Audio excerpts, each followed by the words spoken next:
বন্ধুরা তখন ভোর বাজে প্রায় 4:30, প্রায় কি 4:30ই বাজে। আমি উঠে পড়েছি, যে পুরো চারিদিকটা অন্ধকার দেখো। তো যাই হোক, আমি ঘুম থেকে চোখ খুলতে পারছি না। তাও তো বয়ের ডিউটি 7টায় বেরোবে, তো 4:30টায় উঠতেই হবে, নাহলে কিছু করতে পারবো না। তো যাই হোক দেখো, এখানে অনেক বাসন পড়েছে, তো বাসনগুলোকে আমাকে মাজতে হবে, সব কিছু করতে হবে। তার যাই হোক, বাসন টাসন মেজে ফ্রেশ ট্রেশ হয়ে ভোরবেলায় উঠে ঠাকুরটাকে আমাকে খেতে দিতে হয়। তো দেখো, এখানে আমি আমার কার্তিকটাকে খেতে দিয়ে দিয়েছি। তো যাই হোক, কার্তিককে খেতে দেওয়া হয়ে গেছে। তো তোমার এবার রান্নাও যেতে হবে, যেহেতু বললাম প্রথমেই বর বেরোবে। এখানে একটু চিকেন বের করে নিয়েছি। তো আজকে বরকে বানিয়ে দেবো চিকেন স্টু আর লাল শাক ভাজা আর ভাত। আর কিছুই করবো না। দেখো, এখানে লাল শাকের কিছু কিছু ছিটে পড়ে আছে। তো আমি লাল শাকটার করিনি, মানে ফটো দিয়ে করি না। এদিকে একটু কড়ার মধ্যে ওই এলাচ, দারচিনি, লবঙ্গ ফোড়ন দিয়ে একটু পেঁয়াজ ভেজে দিয়ে। তো যাই হোক, এখানে চিকেনটা বানিয়ে নিয়েছিলাম। কী জানো তো বন্ধুরা, আমি বাড়ির একটাই বউ, একটাই ছেলের বউ আমি। তাও জানি না কেন আমার সাথে এরকম হয়েছে। আমাকে সংসারে সমস্ত কাজ করেছি, যখন সব কিছু করেছি, তাও তখন বলেছে কিছু করিনি বা কিছু আমি করতাম না। যাই হোক, সমস্ত কাজ করি। আবার যদি কোনো কি একটুও পান থেকে চুন কম হলেই না মুখ সবসময় হাঁড়ি হয়ে যেত। তো যাই হোক, আমি সমস্ত কিছু করার পরও যখন শুনতাম যে আমি কিছু করিনি, আমি কিছু করি না, তখন আমি একটা জিনিসই ভেবে নিলাম, তো আমি যখন কিছু করি না, তাহলে আমাকে আমার মতো ছেড়ে দিক। আমি যেটুকু পারি করব, যেটুকু পারি করব না। তো তাই আমাকেও সংসারে আলাদা করে দেওয়া হয়েছে। তো বাড়ির একটাই ছেলের বউ কিন্তু আমি আমি কিন্তু দুটো না, আমার শাশুড়ির আমি একটাই বৌমা। তাও দেখুন আমাকে, তাও দেখো আমাকে আলাদা করে দিয়েছে। তো যাই হোক, এখানে বলতে বলতে সবজিটা ভাজা হয়ে গেছে, এদিকে নুনটা দিয়ে দিচ্ছিলাম। তো তখনও ভোরের আলো ঠিকঠাক ফোটেনি। তো আমাকে না সবাই সবাই অনেক কথা শোনায়, জানো তো, এই করি না, সেই করি না, ওই করি না। তো অনেক কিছু করি, তাও শুনতে হয় করি না। যখন এইগুলো শোনার পরে না খুব কষ্ট হয়, নিজেকে নিজে বলি যে বাবা, এত কিছু করার পরে যখন আমাকে শুনতে হয় আমি কিছু করিনি, আমি কিছু তাদের জন্যে করি না, তো সেই থেকে বেশি খারাপ আর কিছুই লাগে না। তো ভোরবেলা না সবাই কেউই ওঠে না, সেই সময় আমি একাই উঠি।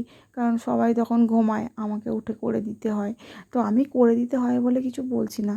তো যাই হোক, এদিকে দেখো কাঁচা লঙ্কাটা কেটে নিয়েছিলাম।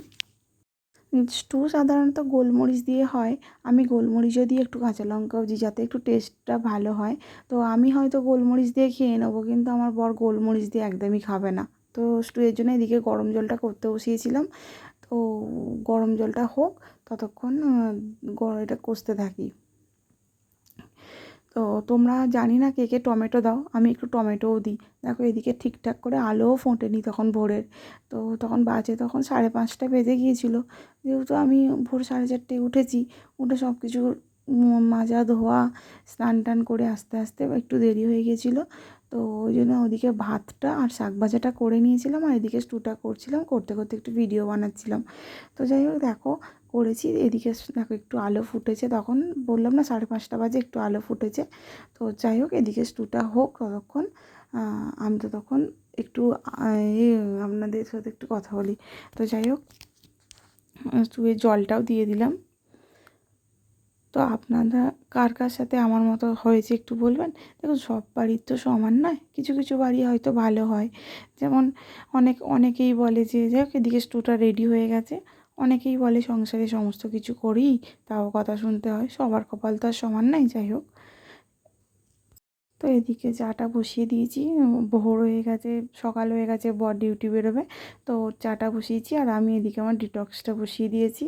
তো দেখা হচ্ছে একদম দুপুরবেলা। তো দুপুরবেলা দেখো, আমি শুধু স্যুপটাই খেয়েছিলাম, অন্য কিছু আর খাইনি। তো খেতে খেতে এসে গিয়েছিলো আমার একটা পার্সেল। আমি একটা চামচের অর্ডার করেছিলাম মিশো থেকে। তো আমার পার্সেলটা এসে গিয়েছিলো। আমি পার্সেলটা নিয়ে আমাকে বললো আবার একবার দাও স্ক্যানারটা। তো আমি ঘরে নিয়ে চলে এসেছি, পার্সেলটা খুলছি। দেখো তোমরা, পার্সেলের মধ্যে কী অর্ডার দিয়েছিলাম। তো জানো তো বন্ধুরা, শ্বশুরবাড়িতে কেউ এসে জিজ্ঞাসা করে না যে তুমি কেমন আছো। তখন শাশুড়িকে এসে সবাই বলে, কী গো বৌমা ভালোবাসে তো, বৌমা দেখে তো, বৌমা আদর যত্ন করে তো। কেউ কোনো দিন বলে না যে তুমি বৌমাকে দেখো তো, বৌমাকে ভালোবাসো তো। আরে বাবা, আমিও তো পরের বাড়ির মেয়ে, আমার যদি একটু খোঁজখবর নেয়, তাহলে তো আমারও ভালো লাগে যে হ্যাঁ, আমার শাশুড়ি আমার খোঁজখবর নেয়, বা আমার খুব ভালোবাসে আমাকে, তখন তো সব কিছু করতে ইচ্ছা করবে। যখন তুমি দেখো যে তোমাকে কেউ ভালোই বাসে না, তোমাকে কেউ পছন্দ করে না, তুমি কি করে সবার সাথে সব কিছু করবে বলো তো? যাই হোক, দেখো ওসব কথা বাদ দাও। এদিকে দেখো, আমি এদিকে যে চামচটা অর্ডার করেছিলাম মিশো থেকে, সেই চামচটা এসেছে।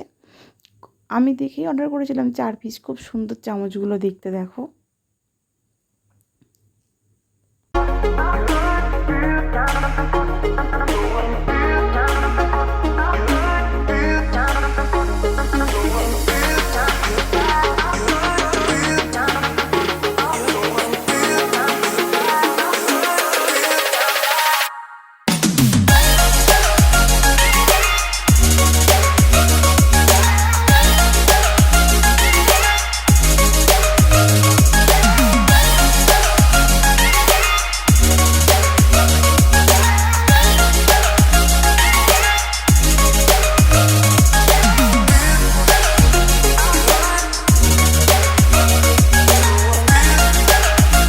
যাই হোক, আজকে বিকালবেলা এসেছিলো ভাই, তো তোমাদের শর্ট ভিডিওতেই দেখে নিয়েছো যে ও এসেছে। তো ওকে খেতে দিয়েছিলাম একটু কোল্ড ড্রিঙ্কস। দুপুরবেলা এসেছিলো, পড়তে গিয়েছিলো যেহেতু, ওকে একদম পড়ে আমার বাড়ি চলে এসেছে, তাই ওকে একটু পরোটা, আলু ভাজা, একটু চিকেন আর একটা ডিম ভেজে দিয়েছিলাম, আর 2টো মিষ্টি দিয়েছিলাম, ওকে 2টো মধু দিয়েছিলাম। ও খেয়ে নিয়েছে। ওকে বলছি, আরে কেমন হয়েছে? বললো ভালো। আর রাত হয়ে গেছে, আমি আজকে খেয়েছিলাম মুড়ি। যদি ভিডিওটা ভালো লাগে please do like, share and subscribe.